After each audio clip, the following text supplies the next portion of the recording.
ಸಾಧಾರಣವಾಗಿ ಕಳೆದ 10 ವರ್ಷಗಳ ಇತಿಹಾಸದಲ್ಲಿ 2014ರಿಂದ 2024ರ ತನಕ ನರೇಂದ್ರ ಮೋದಿಯವರು ಯಾವತ್ತೂ ಕೂಡ ಜಾತಿ ವಿಚಾರಗಳನ್ನು ಅಥವಾ ಧರ್ಮದ ವಿಚಾರಗಳನ್ನು ಎತ್ತುಕೊಂಡು ಯಾವತ್ತೂ ಮಾತಾಡಿದವರಲ್ಲ. ಮುಖ್ಯಮಂತ್ರಿ ಆಗಿದ್ದಾಗ ಅವರು ಹಿಂದೂ ಹೃದಯ ಸಾಮ್ರಾಟ್ ಅನ್ನೋ ಕಾರಣಕ್ಕಾಗಿ ಬೇರೆ ಬೇರೆ ಇದ್ದಿರ್ಬೋದು. ಆದರೆ ಯಾವಾಗ ಪ್ರಧಾನಮಂತ್ರಿ ಆದರೂ ಅದಾದ ನಂತರ ಸಬ್ಕಾ ಸಾಥ್ ಸಬ್ಕಾ ವಿಕಾಸವೇ ಬಹಳ ಪ್ರಮುಖವಾಗಿ ಮಾತಾಡ್ತಾಯಿದ್ರು. ಆದರೆ ಮೊದಲ ಹಂತದ ಚುನಾವಣೆ ಕಳೆದ ತಕ್ಷಣವೇ ಅವರೆಲ್ಲ ವಿಚಾರಗಳು ಕೂಡ ಆ ಹಿಂದಿನ ಹಿಂದೂ ಮುಸ್ಲಿಂ ಅದು ಕೂಡ ಏಕಾಏಕಿ ನೇರವಾಗಿ ಹೇಳುವಂಥ ವಿಚಾರಕ್ಕೆ ಬಂದರು.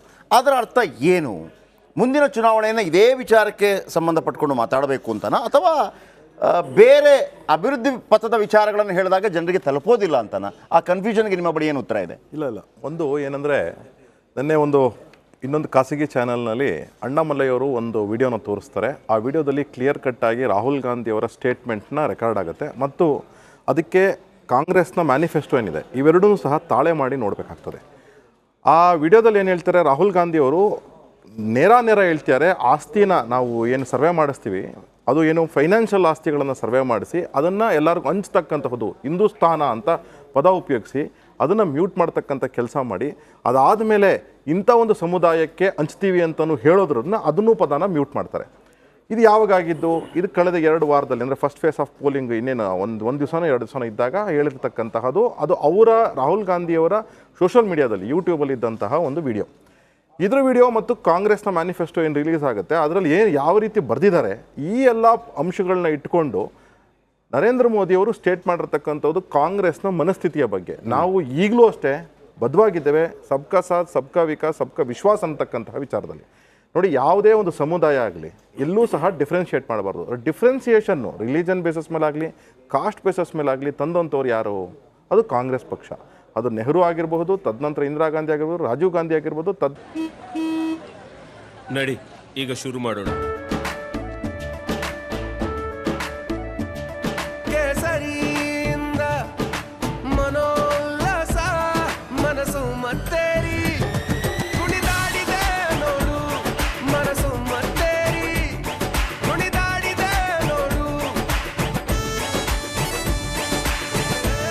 ಕ್ಷಣವೂ ಆಚರಿಸಿ ಕೇಸರಿ ಹಬ್ಬ.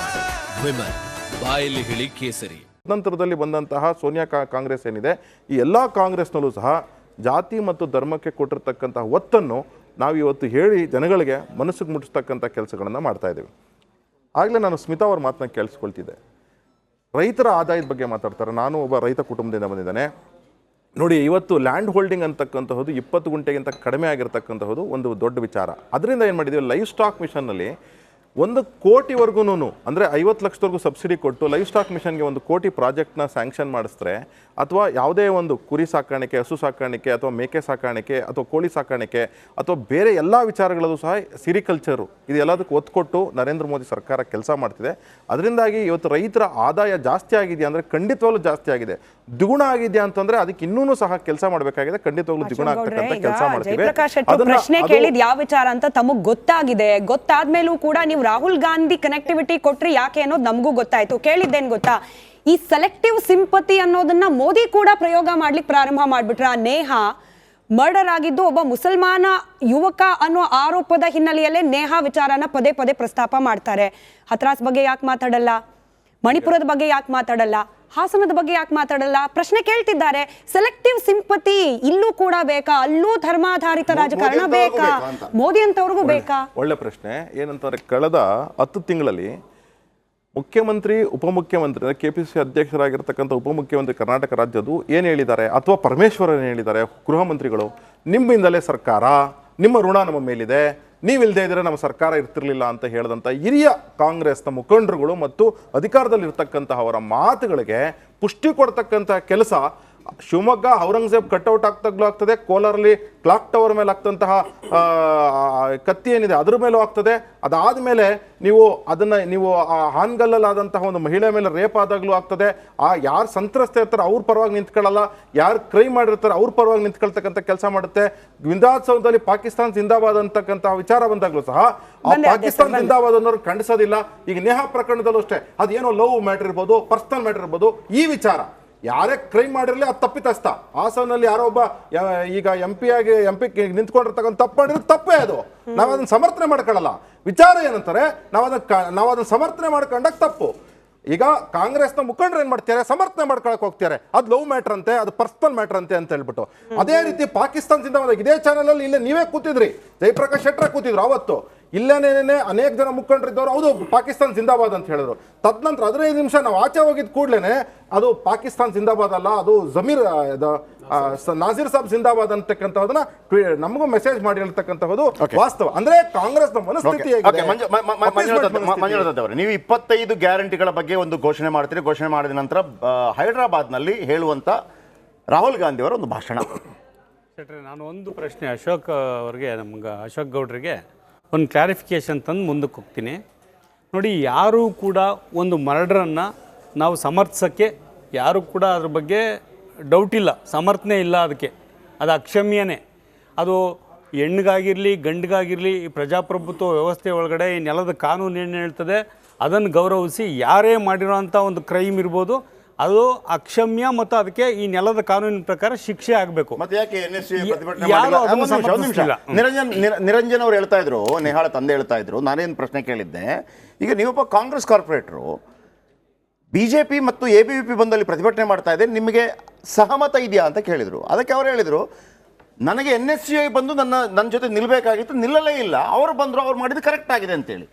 ಆ ಕಾರ್ಪೊರೇಟರ್ಗೆ, ಅದು ಕಾಂಗ್ರೆಸ್ ಅವನಾಗಿರ್ಲಿ ಬಿಜೆಪಿನೂ ಆಗಿರ್ಲಿ, ನಿಮ್ಮ ಪಕ್ಷದ ಕಾರ್ಯಕರ್ತರು ಏನು ಸಪೋರ್ಟ್ ಮಾಡಿದ್ರು? ನೀವು ಮಾಡದೇ ಇದ್ದಾಗ ಅವ್ರು ಬಂದ್ರು, ಹಾಗಿದ್ರೆ ನಿಮ್ಮ ಅರ್ಥ ಏನು? ಮಾಡ್ಕೊಳ್ಳಿ ಬಿಡಿ ಅಂತ. ಅದರ ಮಿಡ್ಲಲ್ಲಿ ಗೃಹ ಸಚಿವರು ಹೇಳ್ತಾರಲ್ಲ ಅದು ಲವ್ ಅಂತ. ಯಾರು ಗೃಹ ಸಚಿವರು ಆ ಹೇಳಿಕೆಯನ್ನು ಕೊಡ್ಲಿಕ್ಕೆ? ತನಿಖಾಧಿಕಾರಿ. ಅದರ ಅರ್ಥ ಏನು ಅಂತಂದ್ರೆ, ಆತ ಮುಸ್ಲಿಂ ಆಗಿರೋ ಕಾರಣಕ್ಕಾಗಿ ನೀವು ಅದನ್ನ ಟ್ವಿಸ್ಟ್ ಮಾಡುವಂತ ಪ್ರಯತ್ನಗಳಾಗೋದು ಬೇಡ, ದೊಡ್ಡ ಸುದ್ದಿಗಳಾಗೋದು ಬೇಡ ಅಂತ ಅವ್ರ ಅನುಮಾನ ಪಡೋದ್ರಲ್ಲಿ ಡೌಟ್ ತಪ್ಪಿದೆ. ನೋ ಯಾರು ಅದು ಮುಸ್ಲಿಮು ಅನ್ನೋ ಕಾರಣಕ್ಕೆ ಅವ್ರ ಪರ ಹೋಗಿ ನಿಂತಿಲ್ಲ, ಅದನ್ನು ಹಿರೇಮಠ್ರೆ ಕ್ಲಿಯರ್ ಮಾಡಿದ್ದಾರೆ. ಯಾರ್ಯಾರು ನನ್ನ ನೋವಲ್ಲಿದ್ದೆ ಬಂದರು, ಇಲ್ಲಿ ಜಾತ್ರೆ ನಡೆಸ್ಕೊಂಡು ಹೋದ್ರು ಅಂತ. ಯಾವಾಗ ಚುನಾವಣಾ ಮಾದರಿ ನೀತಿ ಹೇಳ್ತೀನಿ, ಮಾದರಿ ನೀತಿ ಸಂಹಿತೆ ಜಾರಿಯಲ್ಲಿದ್ದಾಗ ಶೆಟ್ರೆ, ಆ ಸಮಯದಲ್ಲಿ ಇವರು ABVP ಇವರು ಅಂಬ್ರಲಾ ಇದೆಯಲ್ಲ ಅದೆಲ್ಲ ಹೋಗಿ ಅಲ್ಲಿ ಆಪರೇಟ್ ಮಾಡುತ್ತೆ. ಅವರು ಅಲ್ಲಲ್ಲ, ಒಂದು ನಿಮಿಷ ಹೇಳ್ತೀನಿ. ನಮ್ಮ ಅಂಬ್ರಲಾ ಅಂತ ಹೇಳ್ತಿರೋದು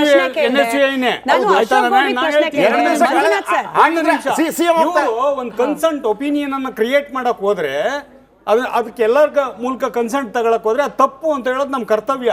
ಅದನ್ನು ಆ ಕೆಲಸ ಮಾಡಿದ್ದೀವಿ ನಾವು. ಮತ್ತು ಹೋಮ್ ಮಿನಿಸ್ಟರ್ ಹೇಳಿದ್ದಾರೆ, ಪಕ್ಕ ಪರ್ಫೆಕ್ಟ್ ಆದಂಥ ವರ್ಡ್ ಅವ್ರದ್ದೇನು ಅಂದರೆ, ತನಿಖೆ ಇದೆ, ಇದು ಲವ್ಗಾಗಿ ಆಗಿರುವಂಥದ್ದು, ಇದು ಯಾವುದೇ ಧಾರ್ಮಿಕ ಭಾವನೆ ಕೆರಳಿಯೋ ಅಥವಾ ಲವ್ ಜಿಹಾದ್ಗೋ ಯಾವುದಕ್ಕೋ ನಡೆದಿರೋದಲ್ಲ ಅಂತ.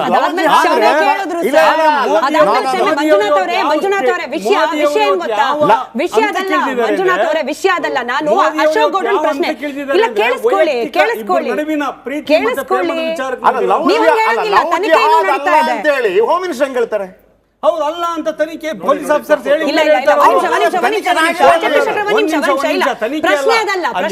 ಮಂಜುನಾಥ್ ಗೌಡ್ರೆ, ನಾನು ಅಶೋಕ್ ಗೌಡ್ರಿಗೂ ಕೇಳಿದೆ, ಸಾರಿ ಮಂಜುನಾಥ್ ಅದ್ದೆ ಅವರೇ ಕ್ಷಮೆ ಇರ್ಲಿ, ನಾನು ಅಶೋಕ್ ಗೌಡ್ರಿಗೂ ಕೇಳಿದೆ, ಸೆಲೆಕ್ಟಿವ್ ಸಿಂಪತಿ ಅನ್ನೋ ತರದಲ್ಲಿ ಮೋದಿ ಬಿಹೇವ್ ಮಾಡ್ತಿದ್ದಾರೆ. ನಿಮ್ದು ಹೇಳ ಸೆಲೆಕ್ಟಿವ್ ಪ್ರೊಟೆಸ್ಟ್, ಸೆಲೆಕ್ಟಿವ್ ಯಾಕೆ ಕೇಳಿಸ್ಕೊಳ್ಳಿ, ಯಾಕೆ ಹೇಳ್ತೀನಿ ಅಂತ ಹೇಳಿ. ಇವತ್ತು ನಿನ್ನೆ ಕಾಂಗ್ರೆಸ್ನ ಮಹಿಳಾ ಘಟಕ ನಿಂತು ಪ್ರೊಟೆಸ್ಟ್ ಮಾಡ್ತಿದ್ದಾರೆ. ಯಾಕೆ? ನೇಹಾ ಹೆಣ್ಮಗಳಲ್ವಾ? ಎಷ್ಟು ಜನ ಹೋದ್ರು ಕಾಂಗ್ರೆಸ್ನ ಹೆಣ್ಮಕ್ಳು? ಎಷ್ಟು ಜನ ಹೋದ್ರು ಹೆಣ್ಮಕ್ಳು? ಯಾವಾಗ ಸರ್ ನೀವು ಒಪ್ಕೋಬೇಕು? ಹೌದು, ನಮ್ದು ಕೂಡ ಬಿಜೆಪಿ ಅವ್ರದ್ದು ಸೆಲೆಕ್ಟಿವ್ ಸಿಂಪತಿ ಆದ್ರೆ ನಮ್ದು ಕೂಡ ಸೆಲೆಕ್ಟಿವ್ ಪ್ರೊಟೆಸ್ಟ್ ಒಪ್ಕೊಳ್ಬೇಕು. ನೀವೇನ್ ಹೇಳಿದ್ರಿ? ABVP ಮತ್ತು ಬಿಜೆಪಿ ಅವರು ಜಾತ್ರೆ ಮಾಡಿದ್ರು, ಆದ್ರೆ ನೀವು ಇವತ್ತು ಏನ್ ಮಾಡ್ತಿರೋದು? ನಿಮ್ದು ಜಾತ್ರೆ ಪ್ರಜ್ವಲ್ ವಿಚಾರಕ್ಕೆ ನೀವು ಮಾಡ್ತಿರೋದು? ಪ್ರಜ್ವಲ್ ವಿಚಾರದಲ್ಲಿ ನಾವು ಮಾಡ್ತಾನೆ ಇಲ್ಲ. ದೇವರಾಜೇಗೌಡರು ಮೊದಲು ಲೆಟರ್ ಬರ್ತಿದ್ದು, ಕುಮಾರಸ್ವಾಮಿ ಲೆಟರ್ ಬರ್ತಿದ್ದು. ಒಂದು ನಿಮಿಷ ಕೇಳಿ, ನೋಡಿ ಆ ಪ್ರೊಟೆಸ್ಟ್ ಜಾತ್ರೆ ಅಲ್ಲ ಅದು. ನಾನು ಹೇಳ್ತೀನಿ ಯಾವುದು ಮೊದಲು. ಈಗ ಪ್ರೀತಮ್ ಗೌಡ ಕುಮಾರಸ್ವಾಮಿ ಅವ್ರನ್ನ ಭೇಟಿ ಮಾಡಿ 3 hours ಮಾತಾಡಿದ್ದಾರೆ ಬಿಫೋರ್ ದಿಸ್ ಇದು ನಾಮಿನೇಷನ್. ಏನಂತ ಮಾತಾಡಿದ್ದಾರೆ? ಈತನ ಮೇಲೆ ಹಿಂಗೆಲ್ಲ ಇದೆ, ನಾಮಿನೇಷನ್ ಹಾಕ್ಸ್ಬೇಡ್ರಿ, ನಮ್ಮ ಪಕ್ಷಕ್ಕೆ ಮಾನ ಹೋಗುತ್ತೆ ಅಂತ ಹೇಳಿದ್ದಾರೆ. ಆದ್ರೆ ಕೇಳಿಲ್ಲ. ದೇವರಾಜೇಗೌಡರು ಬಿಜೆಪಿಯ ಡಿಫ್ಟೆಡ್ ಕ್ಯಾಂಡಿಡೇಟ್, ಇದು ಒಂದು ಪತ್ರನೇ ಬರ್ತಿದ್ದಾರೆ. ಯಾರಿಗೆ? ವಿಜಯೇಂದ್ರ ಅವ್ರಿಗೆ. ಅದನ್ನ ಜನರ ಮುಂದೆ ಶೋ ಮಾಡಿದ್ದಾರೆ. ಆಮೇಲೆ ತಂದು ಮೊನ್ನೆ ಅವರೇನೆ, ನಾವಲ್ಲ. ನೋಡಿ, ಬಿಜೆಪಿಯವರೇ JDS ನವರನ್ನ ಬಯಲ್ಗೆ ಹಾಕಿದಂತವ್ರು, ನಾವಲ್ಲ. ಆದ್ರೆ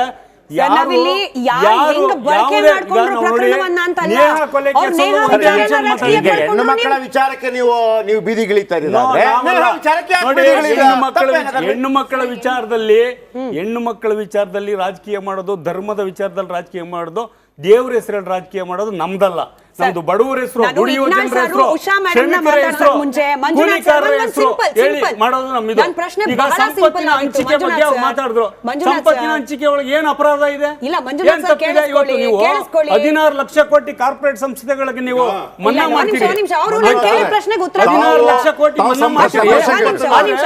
ಪ್ರಶ್ನೆಗೆ ಮಂಜುನಾಥ್ ಸರ್, ನಾನು ಇನ್ನು ಇಬ್ರು ಅದನ್ನ ಗೆಸ್ಟ್ ಆಮೇಲೆ ಮಾತಾಡ್ಬೇಕು. ಹೇಳ್ತೀವಿ. ಒಂದು ಸಿಂಪಲ್ ಪ್ರಶ್ನೆ ನಾನು ಕೇಳಿದ್ದಪ್ಪ. ಹೌದು, ಹೆಣ್ಣು ಮಕ್ಕಳ ವಿರುದ್ಧವಾಗಿ ಬೀದಿಗಿಳಿಯಲೇಬೇಕಾದ ಪ್ರಸಂಗ ಬಂದಾಗ ಇಳಿಲೇಬೇಕು, ಯಾವುದೇ ರಾಜಕೀಯ ಪಕ್ಷ ಆದ್ರೂ ಕೂಡ. ನೀವು ಈ ವಿಚಾರದಲ್ಲಿ ಇಳಿತೀರಿ ಅಂದ್ರೆ ನೇಹಾ ವಿಚಾರದಲ್ಲಿ ಯಾಕೆ ಇಳಿಲಿಲ್ಲ? ನೇಹ ವಿಚಾರದಲ್ಲಿ ಇಳಿದಿದ್ದೀವಿ. ಯಾವಾಗ? ಇದು ಜಿಹಾದಿ ಅಲ್ಲ, ಇದು ವೈಯಕ್ತಿಕ ಸಂಬಂಧಗಳ ನಡುವೆ ಆಯ್ತು, ಇದು ಅವ್ರ ವೈಯಕ್ತಿಕ ಹೇಳಿಕೆ, ಇದು ಅವ್ರ ವೈಯಕ್ತಿಕ ಹೇಳಿಕೆ. ತಂದೆನು ಕ್ಲಿಯರ್ ಇಟ್ನಾಳ್, ಮಾಡಿದ್ದಾರೆ, ಇಟ್ನಾಳ್ ಸರ್, ಹಿರೇಮಠರು ಇಟ್ನಾಳ್ ಕ್ಲಿಯರ್ ಸರ್, ಮಾಡಿರೋದನ್ನ ಇಟ್ನಾಳ್ ಸರ್. ಹಿರೇಮಠರು ನನಗೆ ಗೊತ್ತಾಗಿಲ್ಲ. ಆಯ್ತು ಸರ್. ಎರಡು ಕುಟುಂಬದವ್ರು ಮಾಡಿದ್ದಾರೆ, ಅವ್ರಿಗಿಂತ ಅಧಿಕೃತ ಅಲ್ಲ ನಾವು. ಎರಡು ಕುಟುಂಬ, ನೇಹ ಕುಟುಂಬ ಏನ್ ಮತ್ತೆ ಹೇಳಿದ್ರು? ಹುಡುಗನ ಕುಟುಂಬ. ಇದು ಯಾವುದೇ ಇದ್ರೊಳಗೆ ಧರ್ಮದ ಅಂಶ ಇಲ್ಲ. ನಾನ್ ತಪ್ಪು ಮಾಡಿದೆ, ನನ್ನ ಮುಂದೆ ಬಂದು ಅನೇಕರು ಆ ನೋವಿನ ಗಳಿಗೆಲ್ಲ ನನ್ಗೆ ಅರ್ಥ ಆಗ್ಲಿಲ್ಲ ಅಂತ ಹಿರೇಮಠರು ಸ್ಟೇಟ್ಮೆಂಟ್ ಮಾಡಿದ್ದಾರೆ, ಕ್ಷಮೆ ಯಾಚಿಸಿದ್ದಾರೆ. ನಮ್ಮ ಮಾಧ್ಯಮದಲ್ಲಿ ಪ್ರಕಟವಾದ ಹೇಳಿಕೆಗಳು ಇದಕ್ಕೆ ಕೊಂಚ ವ್ಯತಿರಿಕ್ತವಾಯ್ತು. ಇದು ಅದೇ ಅವರ ವೈಯಕ್ತಿಕ ಹೇಳಿಕೆ, ನನಗೆ ಗೊತ್ತಿಲ್ಲ. ಇಟ್ನಾಳ್ ಸರ್, ವೈಯಕ್ತಿಕ ಅಲ್ಲ ಇದು. ಇಟ್ನಾಳ್ ಸರ್, ಆಯ್ತು, ನಿಮ್ಮ ಸೋರ್ಸ್ ಇಂದ ಬಂದಿರೋ ಎಲ್ಲ ಹೇಳಿಕೆ ಇರಬಹುದು, ಪತ್ರಿಕೆಗಳಲ್ಲೂ ಪ್ರಕಟವಾದಂತ ನಿಮ್ಮ ಸೋರ್ಸ್ ಇಂದ ಸುದ್ದಿ ಬಂದಿರೋ ಹೇಳಿಕೆ ಎಲ್ಲ ಇರಬಹುದು. ಟಿವಿಗಳಲ್ಲೂ ಇಟ್ನಾಳ್ ಸರ್, ಕಾಣಿಸಿದೆ.